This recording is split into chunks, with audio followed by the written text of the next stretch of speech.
Tastin' Like a Boss, Friday edition, but not just any Friday.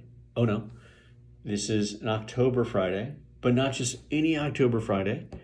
It's the Friday before Halloween, which is, and I know this is corny, I know it's overstated, I know it's hackneyed at this point. It is one of, if not my favorite holiday of the year, and it's just a magical time.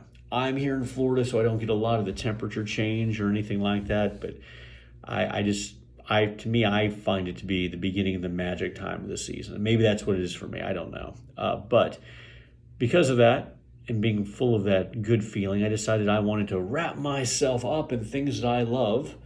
So I'm surrounding myself with family this weekend. I've got my oldest child who came home last night to surprise to say she came home so she could spend Halloween with us, which, by the way, you're doing your job as a parent when that happens as far as I'm concerned. Epic points there. Am I wearing my Bones shirt because I love it? Oh, yeah, you're damn right I am. Jack-o'-lantern? Yes, of course. By the way, Florida company, let's always remember that. Support them. Zip that up. Am I wearing a hoodie from Toad the Wet Sprocket, who had a new album that dropped this year? Yes, I am. You know I am. Oh, surrounded by the love.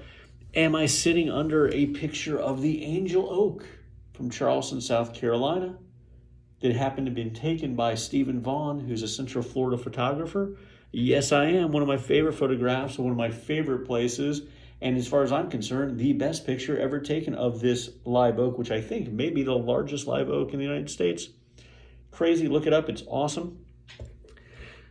So what am I gonna taste today? What could I taste today if I'm trying to shroud myself up in the stuff I love?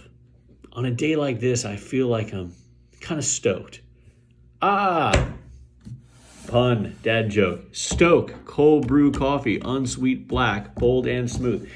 If you have watched any of these videos, and I understand that my videos are not massively viewed, I'm probably only talking to my family and maybe one other person, but if you watched any of my videos, you'll know that I reference this particular type of coffee all the time.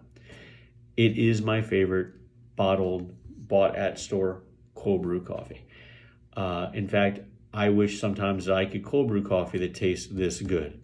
That is not to say the cold brew coffee I make at home isn't good. It is. It's different flavors and everything else. I do not know how to replicate this particular one. I will say right from the beginning that on the ingredients, it's coffee, which is filtered water and coffee, and natural flavor. That's where it leaves it. That's it. So there could be some natural flavoring in here. What does that mean? I do not know. I know that it's not added sugar, and I know that it's not sugar because there's none of that's there. I know it's 15 calories per serving, and this has 4 servings. That's not that big of a deal. That's pretty standard. So whatever their trick is, I do not know if it's in the brewing process or if it is some sort of additive which is natural, but I don't care. It's great. Now, there is a slightly sweet version. One of my kids tried that and seemed to like it more. I don't like that. I think it's a little too sweet. At that point, I just feel like you're just putting sugar in it. Like you're just tasting the sugar, and it kind of takes it away from me. So let's give this a taste, and I'll walk you through why I think this is the best. Give it a shake. Here we go.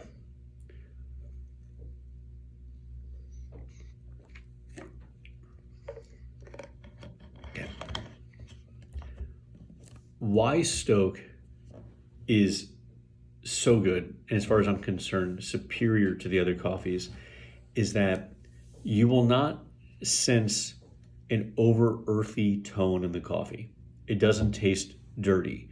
It doesn't taste gritty. It doesn't taste overly smoky. And by the way, if you're wanting to have that, well, that's great. You can go for those coffees. But I don't think there's anybody out there who says that's their standard everyday cup of coffee is a overly smoky, earthy coffee. On the other end, it is not too bright. There isn't a sour note, which I think I've said before. I dislike that more than the earthy by a lot. If it becomes overly bright, there's this sourness that goes on with the coffee. It almost makes it taste as if it's spoiled or rotten. You'll sometimes have that taste in flavored coffees that are more fruit-based. For example, not to attack Bones, but Bones' Banana Foster coffee, for example, has a it's so round that it's so bright that it, for me, wasn't very good. That being said, I'm going to try it all again because I guess I should give it a shot and do it by a warm brew. But on the cold brew, not very good. It also doesn't occupy this annoying space that some of the other coffees have, like I believe it was Kobani's coffee, where there's no flavor and it's just watery. Like there's just this extended watery base and then sort of this dirty aspect at the end. I know that sounds like I'm really picking on Kobani, but if you watch my review on that, I wasn't a big fan of it at all. So let me walk through it a little bit again. As I take the sip, the initial notes are not massively in your face. It's not a water taste, but it is more decreased than, say, your other cold brew coffees that you may get that you make at home or at the store. It's very subtle. There's almost like that half hesitation of, wait, is there going to be flavor? And then all that's put away. It's almost like a refreshing little taste in the beginning, and then you begin to feel the coffee flavor grow. The coffee, or not just coffee, but the chocolate flavor kind of grow. That's the only thing I can connect it to.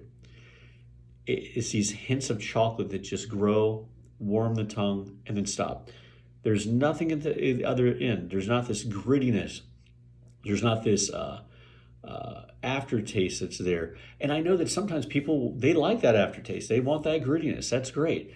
But when you're talking about something that's just, as far as I'm concerned, perfectly made to, and it's every time I bought it. It's not just one bottle, or because I drink this stuff all the time.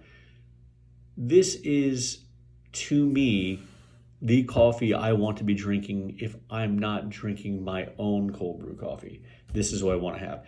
The only reason I would buy any other bottle other than this is because, let's say I'm at the store and I want to get a small triple jack nitro, because I just want to drink it real fast and not carry the bottle around in the car. Or if I'm doing a review, because quite frankly, I drink some bad coffees that I normally wouldn't, because I'm doing it for you guys and maybe for my own curiosity and self-edification, right? Or that it's not there. And unfortunately, with what's been going on with COVID and everything else, I've noticed sometimes that it's not there. I don't know if it's a supply chain issue, but when I do see it, I grab at least two and I have it with me. So for me, and again, I'm not sponsored by them. I get nothing from them. I don't get any shirts from them. I don't think they even make shirts. I don't even know. I don't know anything really about the company. I probably should have done some research on it. Maybe I will. But for this Halloween of 2021, I want everyone to have a happy Halloween. And when you're going out there to give yourself some treats, if you go to the store and you find this, do yourself a favor and grab it. Have it in the morning with your breakfast, have it in the middle of the day. It's a great beverage, and it is my favorite so far store-bought coffee, cold brew coffee. And I think that the only danger of you trying this here is it might just ruin you for the other coffees you've been having, quite frankly. So anyway, thank you for watching Tasting Like a Boss. Have a happy Halloween. Love you guys. Stay safe. I hope you feel stoked. Bye.